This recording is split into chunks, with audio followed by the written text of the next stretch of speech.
Good morning and good afternoon. Welcome to the webinar jointly hosted by PolicyMedical and Aegify. The topic of the webinar today is HIPAA Omnibus compliance. Are you ready for an OCR audit? Today's presenter is Anupam Sahai, that's me. I'm the co-founder and CEO of Aegify Incorporated.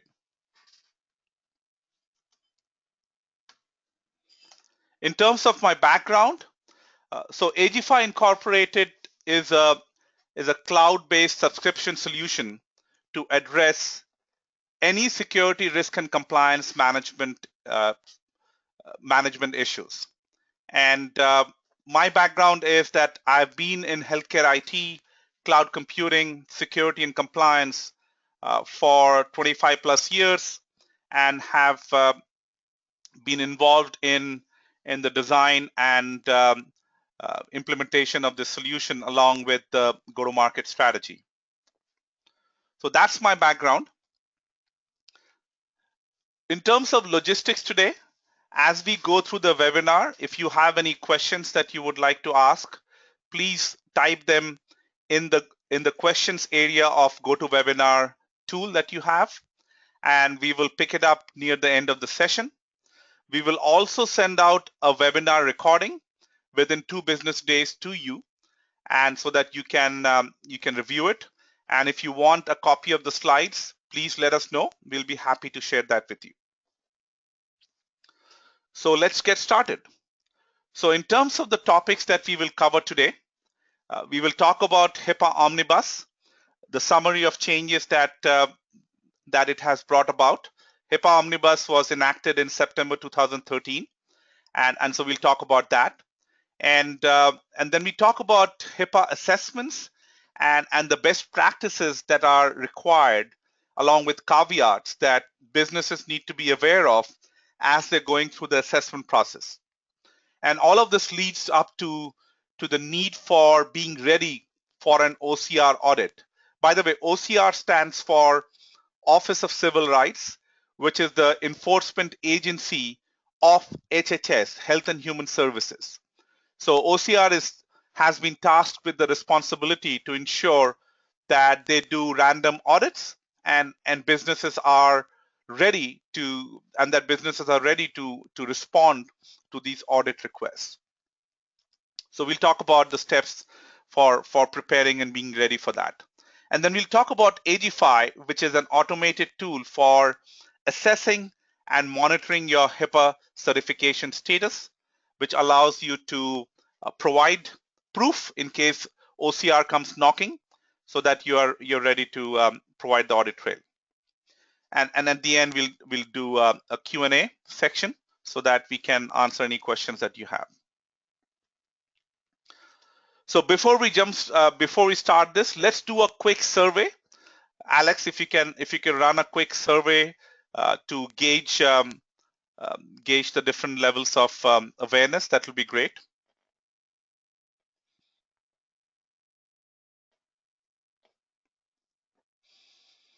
Alex, you there? Yeah, the poll's running. Okay, go.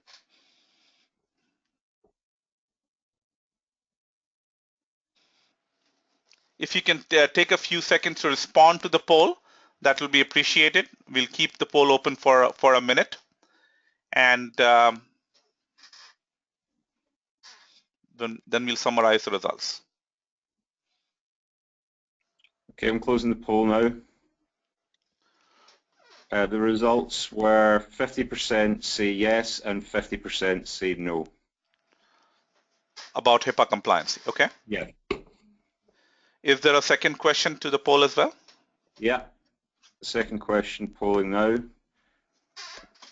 Are you a covered entity, business associate, or is it not applicable to you?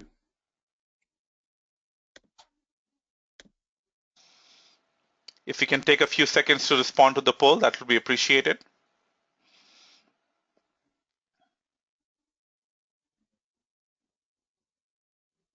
Okay, I'm closing the poll now.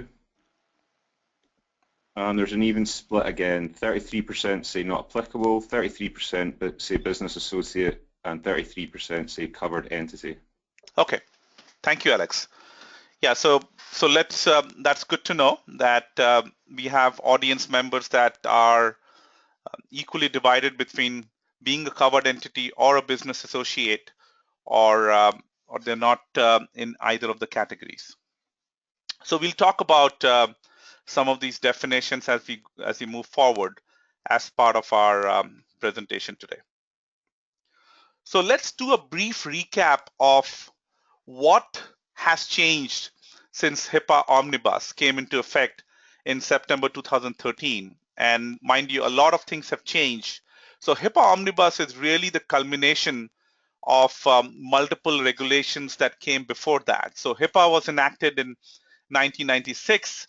HITECH was enacted in 2009 as part of the American Recovery Act. And HIPAA Omnibus is really the culmination of all the changes that were proposed before that. So one of the biggest changes that have happened is that now not only covered entities are responsible and liable to be HIPAA compliant, but any business associate or vendor that is handling PHI information, personal health information, is responsible and liable to be compliant. And there's a shared responsibility in that the covered entity is responsible to make sure that any downstream entities, whether it's BAs or vendors that they share the medical information with, is indeed compliant too. So they cannot just have a business associate agreement and really stake a claim that they're not responsible anymore. The enforcement activity has also gone up. Now, not only the federal government, but the state auditor generals are authorized by law to do the random audits, and fines have gone up dramatically. Earlier, the maximum fine was up to $50,000 per incident, and now it's $1.5 million per incident with no upper limit. So the numbers can stack up pretty easily, and for small to medium businesses, this can be onerous enough for them to really get out of business if they cannot pay. And there's potential criminal prosecution as well, which means that the government can put you in jail if there's any willful neglect or some misrepresentation that you do. And recently, a couple of CIOs were taken to task and in fact sent to jail because they had done a meaningful use attestation without appropriate evidence to back it up. So the fines are much huge, and the HHS and OCR agencies are funded partly by the proceeds of the fines that they levy.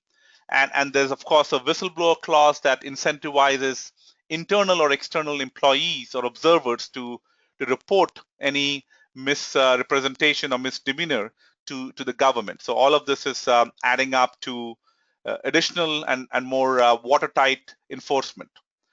The changes in the data breach notification requirements, and earlier there was some caveats in terms of when you report to the government. Now, if you are breached and the medical records exceed 500 in number, the best thing to do is to report it to the government, whether you're a covered entity or a business associate. Report it to the government and do that within 60 days. And the need for security risk analysis is an absolute bottom line requirement that underlies everything and everything that is required from a HIPAA certification point of view.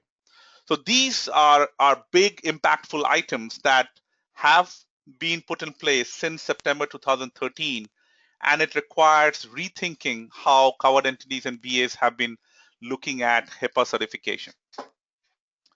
So let's start with some definitions. What is a business associate? And I've had some questions being asked about this because there might be still some confusion.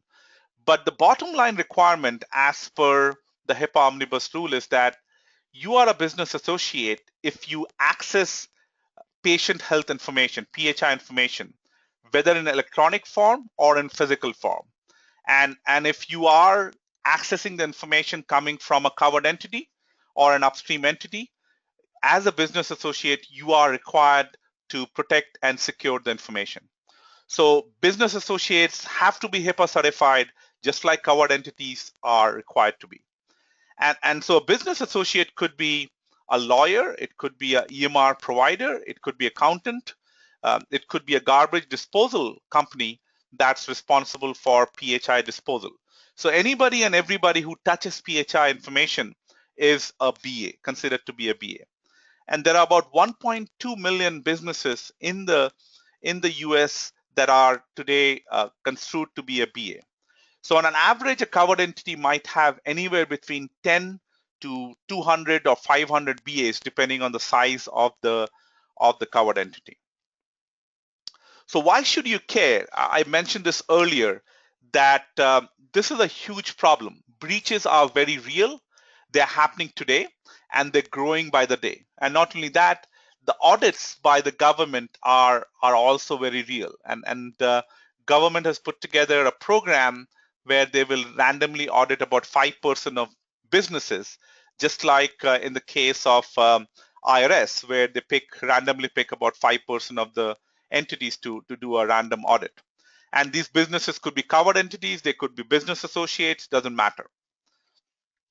So talking about HIPAA breaches, if you look at the 2014 statistics, 40% of the breaches that took place was targeting healthcare businesses. And these range from small to medium to large businesses of all sizes. And this is roughly about 70% year-over-year growth. So this is ramping up and will continue to ramp up. And that's because the healthcare business provides PHI information, which is very valuable in the underground market. Believe it or not, there's an Amazon-like marketplace for trading PHI information. And the cost of a PHI information that's stolen is hundreds of dollars. So this is very critical information that that needs to be protected. And of course, the government is putting together, as I said, some agencies and some programs to audit businesses. This is also required to seek federal stimulus grant, which the government has put aside, of $28 billion. And so this grant is required as part of meaningful use attestation, and meaningful use attestation requires that businesses do security risk analysis. That's a requirement. And so this is all moving in the direction of making sure that businesses are HIPAA compliant, and the government has put together an ecosystem of practices and enforcements that drive compliance and verification. So when we talk about HIPAA Omnibus in terms of requirements, what does it mean for businesses? What are the implications? What do they need to do when the rubber hits the road? So here are the 4 things that they need to worry about. First thing is they need to clearly be compliant with all the HIPAA Omnibus requirements. And this is achieved through an assessment. And the HIPAA Omnibus requirements fall into different categories. They fall into the categories of administrative safeguards, there are physical safeguards and technical safeguards. These are processes and mechanisms that businesses need to put in place to enable protection and security of PHI. So HIPAA Omnibus assessment is really looking at the organization as a whole to understand and evaluate what is the degree of compliance today and what are the gaps there. There's also a need to security scan all PHI assets. And a definition of a PHI asset here is any asset that's involved in sharing, transmitting, or accessing PHI information. So if you have a workstation that's used to pull up the customer patient records and view it, that's a PHI asset. If you have a server in the organization that's used for storing of PHI information, that's a PHI asset. So there could be a firewall or gateway or wireless access points, anything that can be compromised that can be used to steal PHI information is a PHI asset. So scanning of PHI assets is very critical. Then making sure that all of your business associates and vendors that you work with, if you're a covered entity or a business associate, you have to make sure that the PHI information that you're sharing with any downstream entity is protected and secured. And then finally, you're doing a risk analysis, which is again required to make sure that you're measuring the organization's readiness to deal with any gaps that exist. And you might have a lot of gaps, but if they're not critical or not important, then you're fine. So the risk analysis allows you to do a gap analysis to prioritize the open issues that are found so that you can manage them proactively rather than wait for the hacker to come and compromise it. So risk analysis is very critical. It looks at the organization as a whole and evaluates your readiness to protect and secure PHI information. And all of this is required from a meaningful use attestation perspective. Risk analysis is one of the core requirements of meaningful use attestation, and risk analysis pulls in information from everything in the organization. So these are the key set of processes and mechanisms that any business who needs to be HIPAA certified needs to follow. So let's spend a few minutes on security risk analysis. Why is that important? I mentioned the fact that when you're doing a security risk analysis for your organization, you're looking at the organization as a whole. You're looking at all processes, you're looking at all IT assets, non-IT assets, anything that's critical to you as an organization. You're trying to evaluate what's the current set of security and compliance controls that are in place that will prevent and retard potential attackers who are out to steal your PHI information. So you're looking at a global picture, which includes the gaps, the threats that might be affecting your organization, what are the weaknesses or vulnerabilities that exist, and overall, you're trying to measure the risk exposure that the business has to deal with such eventuality, such combination of threats and vulnerabilities that can be exploited and may lead to stealing of your critical information. And this is, again, as I said, required by meaningful use attestation, but any organization that has a security or compliance program needs to do risk analysis so that they can figure out and prevent any breaches from happening. And this is statistics from multiple sources that the average cost to deal with a breach, if it happens, is pretty high. It's in millions of dollars, and it's really a function of the number of records that are stolen, but this is the average cost. So not to mention the brand damage and the loss of customer loyalty that comes along with it, which can add up and cannot be really quantified. But this is a huge problem, and as I said, businesses of all sizes are affected. If you're a small business or a large business, stealing of data is happening across the board, and cybercrime is happening across the board. And this is also required by multiple regulations, certainly by HIPAA, but PCI, FISMA, everybody requires and mandates that you do a risk analysis to ensure that you are taking stock of the overall risk exposure from an organization perspective. So, and when we're doing a risk analysis, we're looking at all critical assets, assets that might be IT assets, non-IT assets. It could be intellectual property. It could be PHI information. You're looking at anything that can affect the brand. If you have a website that you're offering to your customers and that website goes down, that's the operational continuity problem. And that's going to lead to some disgruntled customers. So anything that's considered to be a critical asset, whether it's PHI information, intellectual property, is considered to be part of the evaluation of a risk analysis. So all of this is required for risk analysis to be done. So Alex, maybe we can do a quick survey here for the risk analysis before we proceed. Yeah, launching poll now. Have you done a HIPAA security risk analysis, yes or no?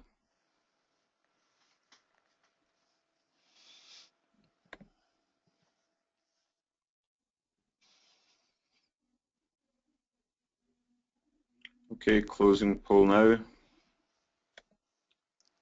75% say yes, 25% say no. Okay. Okay, so looks like a lot of you have already done this. That's good. And for people who have not done this, I would encourage you to look at this and do this across the board, not just to meet HIPAA requirements, but just to understand where does the organization stand today from a security and compliance readiness perspective. Okay, so let's talk about what does it mean to do risk analysis. And I won't spend too much time here, but literally reiterate what I said earlier. When you're doing a risk analysis, you're looking at the organization as a whole. You're looking at all critical assets. You're trying to understand what kind of threats that might affect you as an organization. And the threats could be IT related, it could be non-IT related. So if you're in an earthquake prone zone, that's a non-IT threat. If you have a server sitting on the internet, that's an IT threat because anybody can break in and compromise it by exploiting any vulnerabilities. So you're looking at threats across the board. You're looking at vulnerabilities that can be exploited, and then looking at what's in place today, so that you know what the gaps are. And once you know the likelihood impact of these threats and weaknesses from being exploited, you essentially come up with a risk score, which gives you an evaluation for the organization in terms of how ready you are to deal with any attackers, whether it's internal malicious employees or external hackers who are trying to break in. So the purpose of risk analysis is to measure where you stand today and then take steps to fix the problems that are found through implementation of new controls or safeguards so that you are protecting your organization. So given the background about risk analysis, let's change gears a little bit. We have the background now from a OCR audit perspective. What does it mean to be HIPAA certified? What does it mean to have the risk analysis done?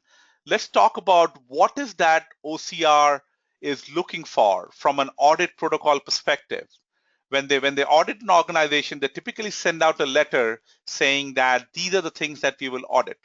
And based on the past pilot program that they ran in 2013, we know that there are certain key requirements that were investigated and were found to be deficient. So the privacy and the security rules are the two key elements that form the cornerstone for HIPAA, and the OCR is certainly very keen on having to make sure that these are implemented. They were found to be deficient in the pilot program that was run, and then putting together safeguards for breach notification, where let's say if you're a business associate and you get breached, you want to put together a breach notification process wherein you report either directly to the HHS or to the upstream covered entity to ensure that you meet the breach notification rule requirements. So all of these are requirements that are very important for HIPAA Omnibus, and some of these have changed as of September 2013.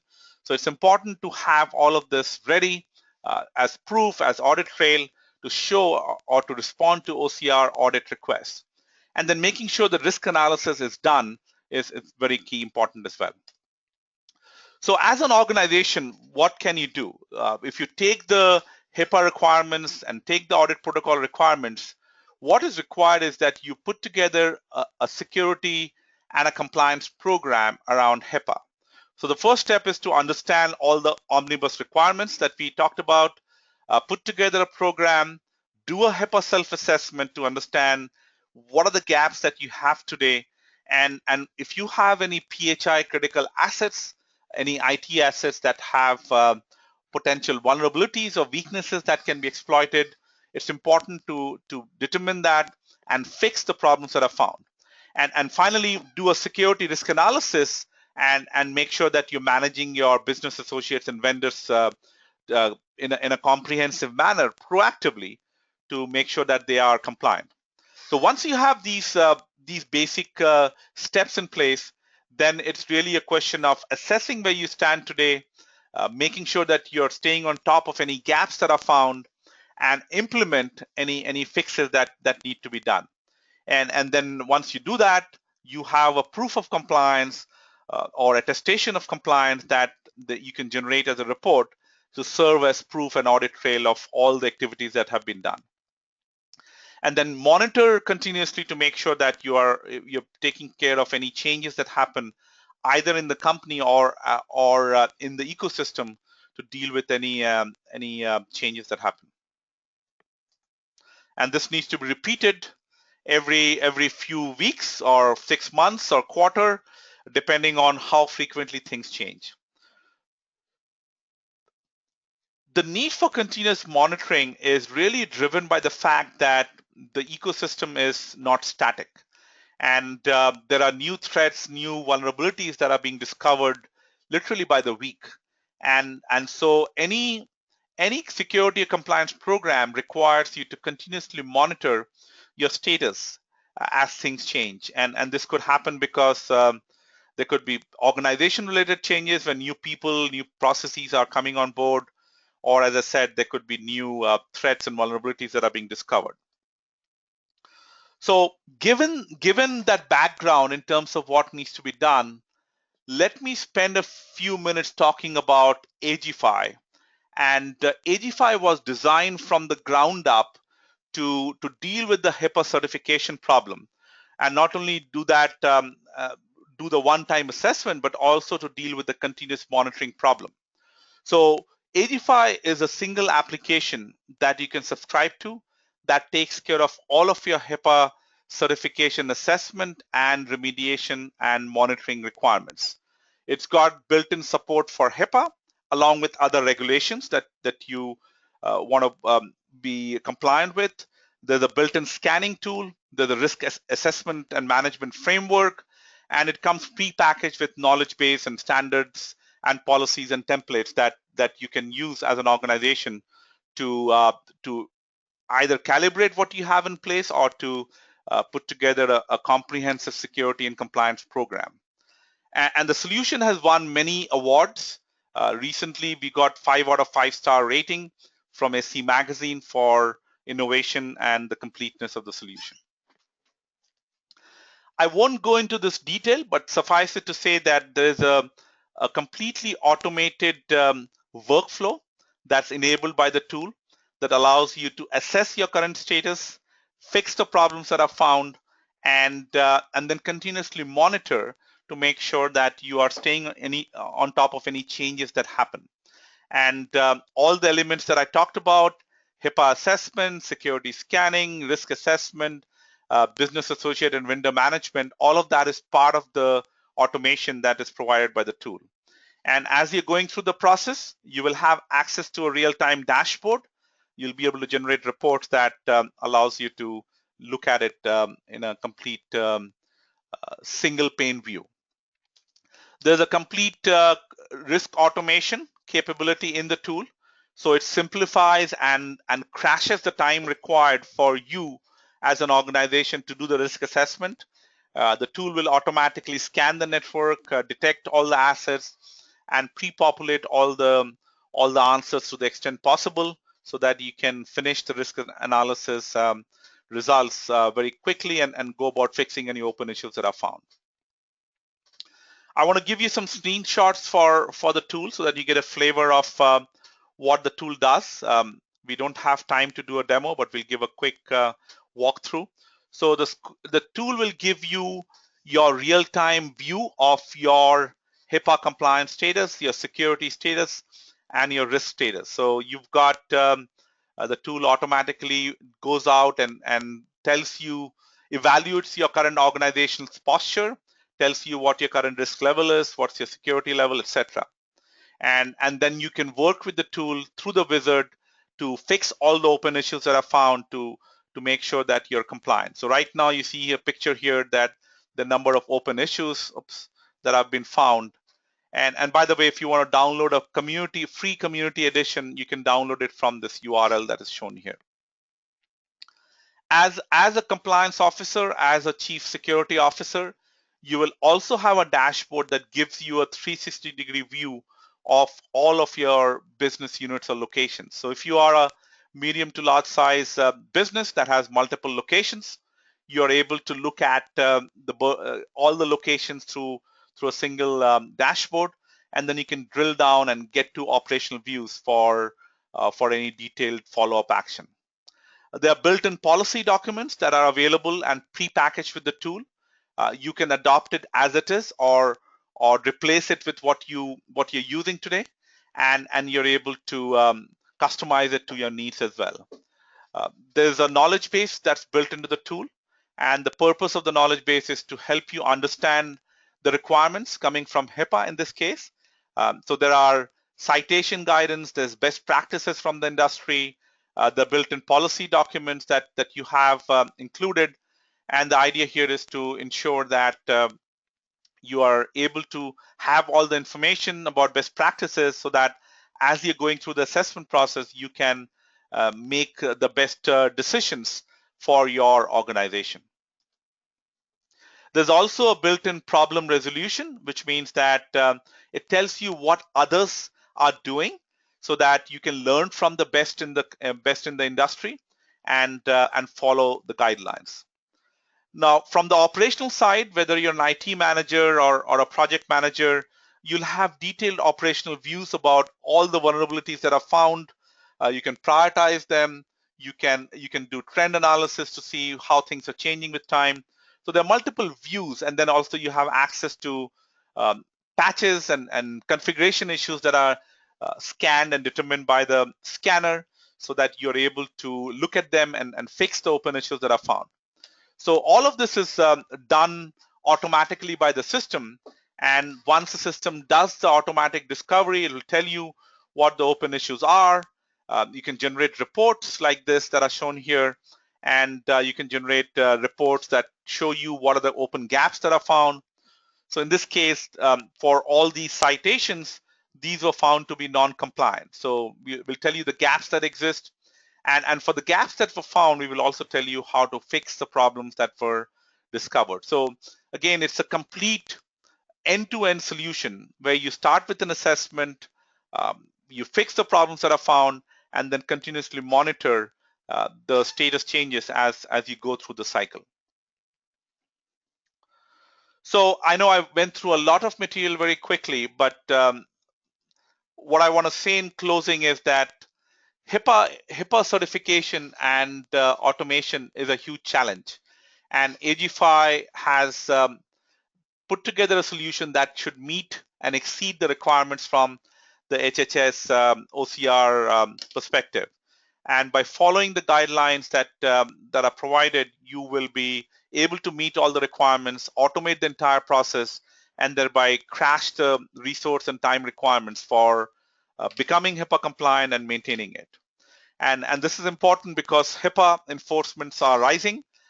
There are lots of penalties and criminal prosecution potentially if you have taken the federal grant dollars for meaningful use attestation and haven't taken steps to become HIPAA compliant.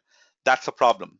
So you can use the tool to become secure. You can use the tool to do risk analysis, and you can use Aegify to take care of all the open issues that are found. With that, let me pause here and see whether there are any questions.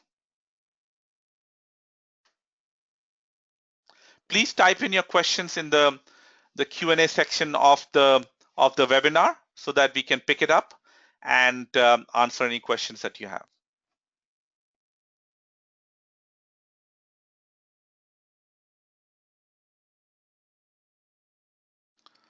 Okay, so one question is that how is Aegify different from the other HIPAA solutions that are out there?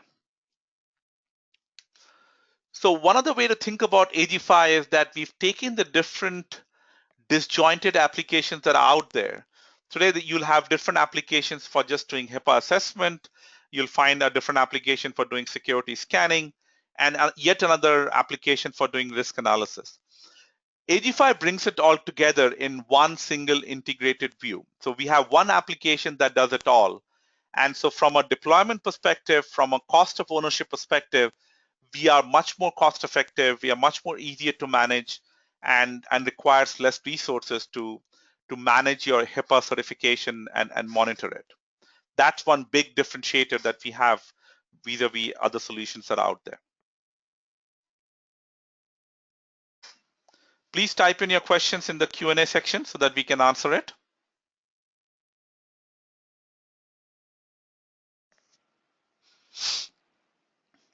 If you need any further information, you can drop me an email or send an email to info@policymedical.com and get to know more about the solution and also about PolicyMedical offerings and Aegify offerings.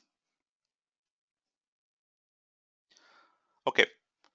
So if you have any other questions, please type it in. Otherwise, in the next 1 minute or so, if you have any questions.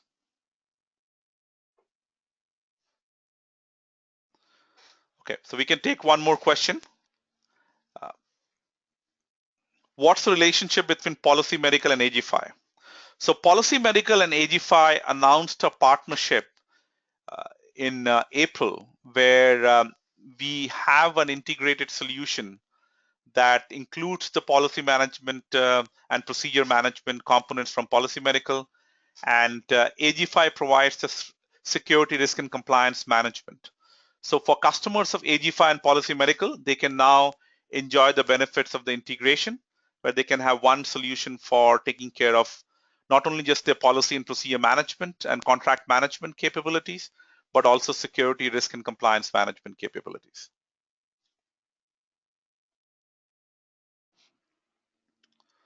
Okay, so if there are no other questions, I would like to thank you all for coming.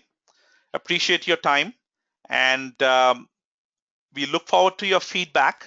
As I mentioned earlier, we will be sending out a recording of the webinar shortly. And if you need a copy of the slides, please reach out to me or info@policymedical.com, and we'll be able to share that with you. Thank you again and have a great day. Bye for now.